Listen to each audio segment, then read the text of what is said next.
जांजगीर चांपा जिले की पामगढ़ विधानसभा सीट से वर्तमान विधायक इंदु बंजारे एक बार फिर से बसपा से चुनावी मैदान में हैं। इस बार भी जीत का संकल्प लेकर उनके द्वारा आम जनता से जनसंपर्क किया जा रहा है। हमारे संवाददाता ने इंदु बंजारे से विशेष बातचीत की, जिसमें उन्होंने अपनी प्राथमिकताओं को गिनाने के साथ ही प्रदेश सरकार पर कई आरोप लगाए। जी मैडम, बताएंगे आप किन मुद्दों को लेकर के जनता के पास जाना चाहेंगे? जी, सबसे पहले तो मैं हमारे शीर्ष नेतृत्वकर्ता बहुजन समाज पार्टी के राष्ट्रीय अध्यक्ष भानु कुमारी मायावती जी को और अपने पामगढ़ क्षेत्र के समस्त जनता को और अपनी बहुजन समाज पार्टी सभी कार्यकर्ताओं को बहुत बहुत धन्यवाद देना चाहूँगी। उन्हीं के आशीर्वाद के बदौलत मुझे पुनः प्रत्याशी घोषित किया गया है, इसके लिए सबको बहुत बहुत धन्यवाद। और रही बात चुनाव की, तो हम जिन मुद्दाओं को लेकर क्षेत्र में जा रहे हैं वो केंद्र सरकार की जो महंगाई है, बेरोजगारी है और जो महिलाओं के साथ हो रहे अन्याय अत्याचार हैं, युवाओं के साथ जो नौकरी के लिए वो उधर उधर भटक रहे हैं, इन सारे समस्याओं को लेकर हम अपने क्षेत्र में जाएंगे। और राज्य की जो सरकार है, जो उनके वादा खिलाफी, जब वो सत्ता में आने से पहले उन्होंने 36 वादे किए थे, 36 वादे में उन्होंने एक भी वादा उन्होंने पूरा नहीं किया है। बेरोजगारों को भत्ता देने की बात कही थी, तो उसमें भी वो इतने सारे क्राइटेरिया डाले हैं कि किसी भी हमारे बेरोजगार भाइयों को उसका लाभ नहीं मिल रहा है। हमारी बहन बेटियों को सुरक्षित रखने की बात की थी, लेकिन वो हमारे आज भी हमारी बहन बेटे सुरक्षित नहीं है। उनको आगे बढ़ाने की बात की थी, लेकिन समूह बना देने से ही हमारी बहन बेटियाँ आगे नहीं बढ़ती।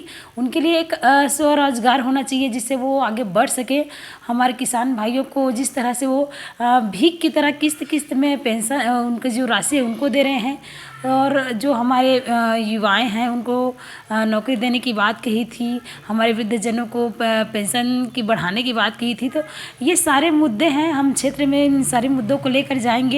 और जो स्वास्थ्य से संबंधित जो सबसे बड़ा समस्या होता है स्वास्थ्य से संबंधित, आज तक राज्य सरकार ने एक भी ऐसा काम नहीं किया स्वास्थ्य के संबंध में। नहीं कहीं बड़ा हॉस्पिटल बनवाया है, नहीं कहीं डॉक्टरों की भर्ती की है। हर जगह देखा जाए तो कहीं हॉस्पिटल है भी तो केवल मकान की तरह है, ना तो वहाँ पर डॉक्टर है, ना तो वहाँ कोई सुविधा पर है।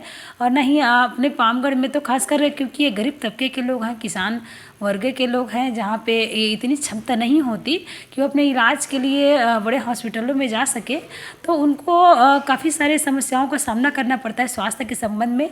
तो इस तरह की सरकार ने तो स्वास्थ्य के संबंध में उन्होंने ध्यान दिया है और ना ही शिक्षा के संबंध में ध्यान दिया है।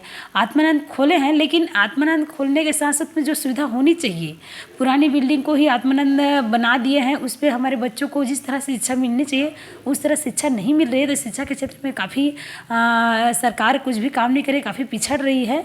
और उच्च शिक्षा की बात करें तो हमने अपने पामगढ़ क्षेत्र में कई ऐसे महाविद्यालय खोलने की भी मांग की थी, जहाँ पिछड़े वर्ग के बच्चे, हमारे समाज के बच्चे और बहुत सारे बच्चे रहते हैं जिनको उच्च शिक्षा प्राप्त करने में काफ़ी सारी दिक्कतें हो जाती है।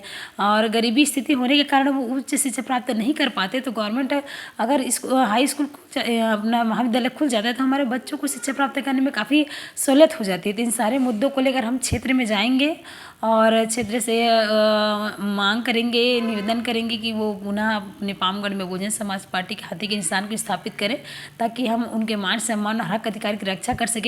और सभी जानते हैं कि बहुजन समाज पार्टी सर्वजन हिताय सर्वजन सुखाय की पार्टी है, सर्व समाज को लेकर चलने वाली पार्टी है। तो हम सभी वर्गों के, चाहे किसान हो, बेरोजगार हो, मजदूर हो, युवाएँ हैं, बहनें हैं, सभी के सम्मान की लड़ाई लड़ते हैं, सबके हक अधिकार की बात करते हैं।